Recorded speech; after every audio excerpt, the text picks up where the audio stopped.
지금까지 사주나 타로 본 걸 포함하면 약 5군데쯤 되는데 가는 곳마다 하는 말이 나는 오복이 뛰어나서 죽을 때까지 손에 돈 떨어질 일이 없고 굶거나 몸 아플 걱정도 없다고 하는 거야. 물론 자랑은 아니고 끝까지 들어봐. 그런데 어딜 가도 하나같이 나한테 신신당부하던 말이 있었어. 딴 데 가서 묻지 마세요. 보기 너무 좋아서 아마 일부러 험담하고 부적 사라느니 할 수도 있으니까. 이런 식으로 말을 하더라고.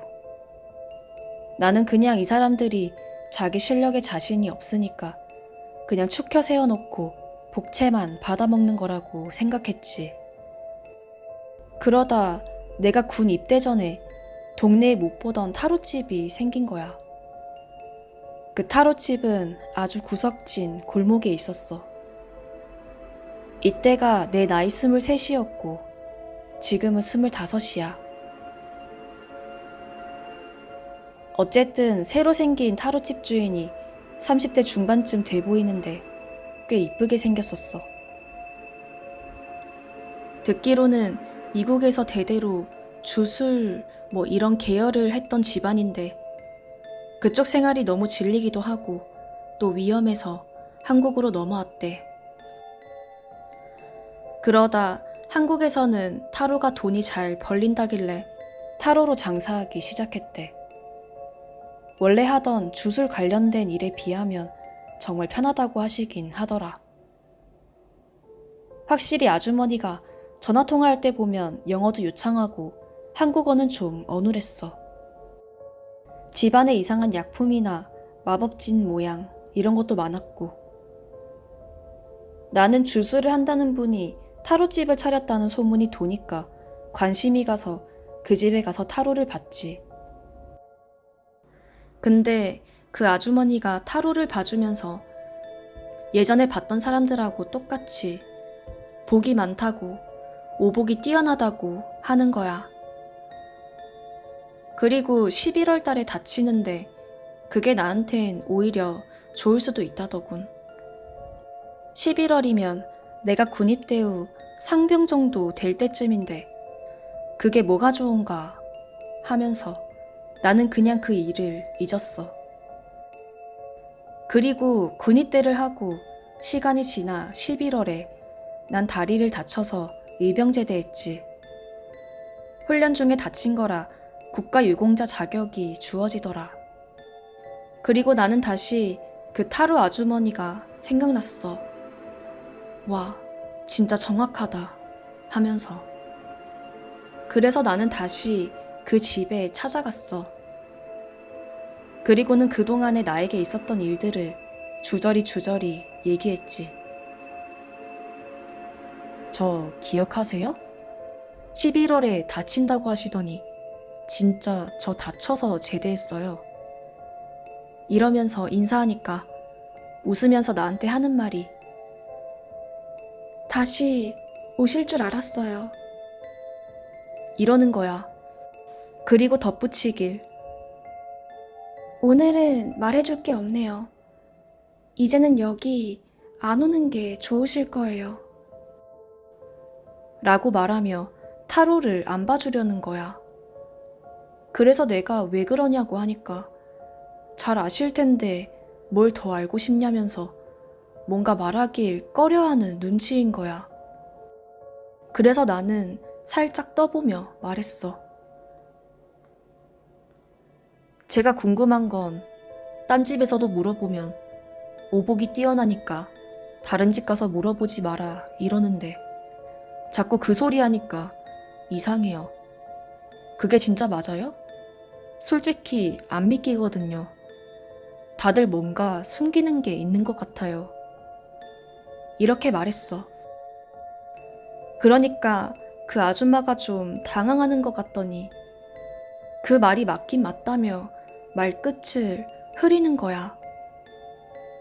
그래서 내가 복채는 얼마든 낼 테니 말을 좀 해달라고 왜 다들 그런 말만 하는 거냐고 물었어.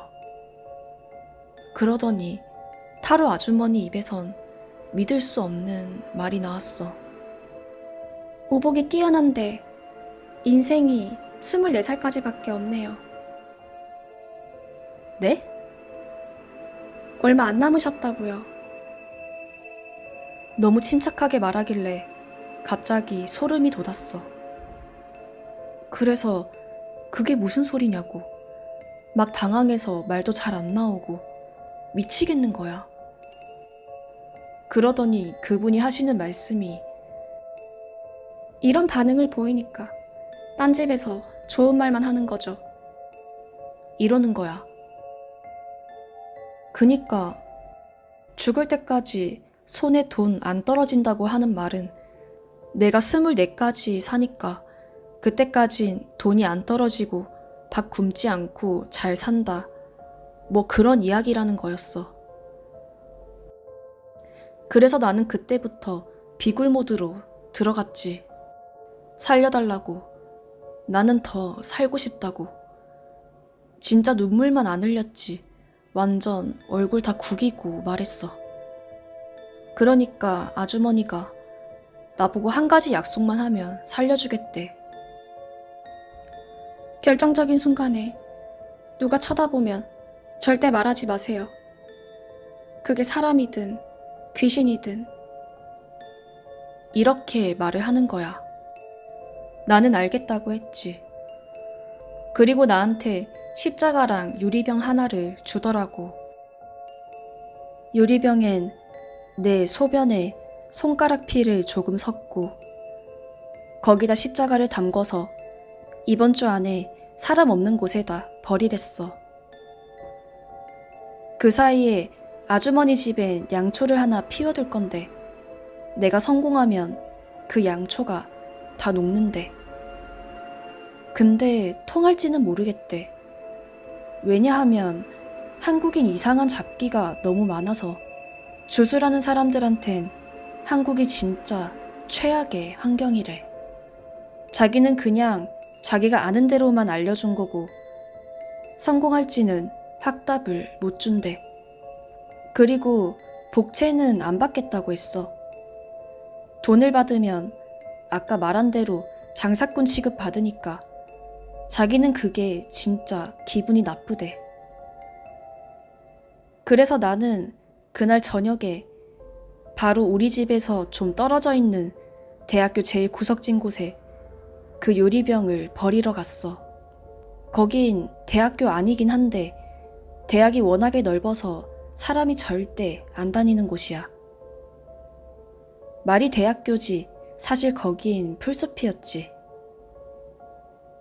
유리병을 거기다 놔두고 돌아서니까 내가 왜 이 짓을 하고 있는지 솔직히 좀 웃기더라고.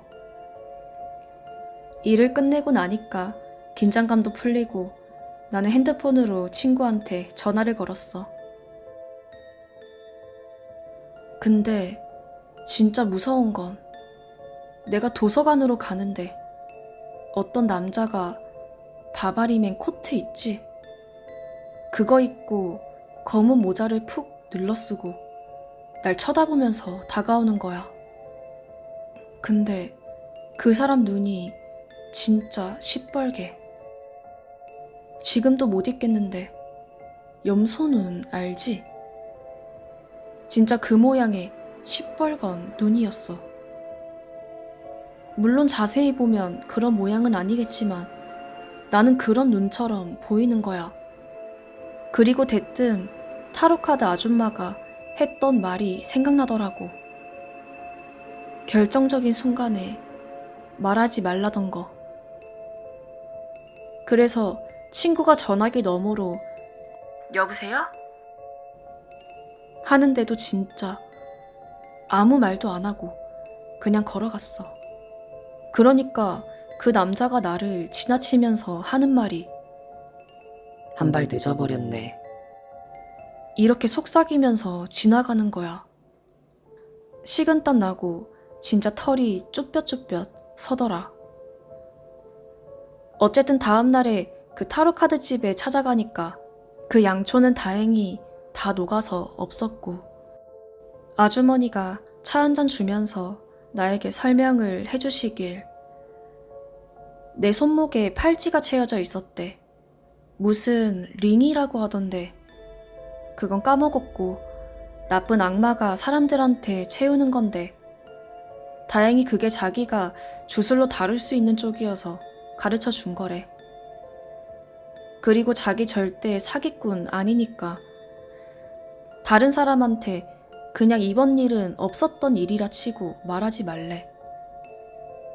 도와준 게 오히려 이상하게 소문나면 장사 못할 수도 있으니까 그냥 잠자코 있으래. 그리고 얼마 뒤에 자고 일어나니까 엄마가 대뜸 말하길 내가 며칠 전 갔었던 대학 도서관 앞에서 여대생이 죽었대.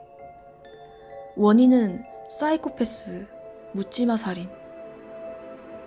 나랑 연관 있다고 100% 장담은 못하지만 괜히 소름이 돋았어. 그 후로 1년이 지났고 나는 멀쩡히 살아있어. 그 타로집 이제는 안 가지만 작년까지만 해도 자주 갔고 아직도 우리 동네에서 장사하는데 장사가 흥해서 길가에 손글씨 간판도 올리더라고. 근데 나는 솔직히 그 집에 안 가는 게 더 좋다고 봐. 너무 자세히 알아서 살기 싫어질 수도 있거든.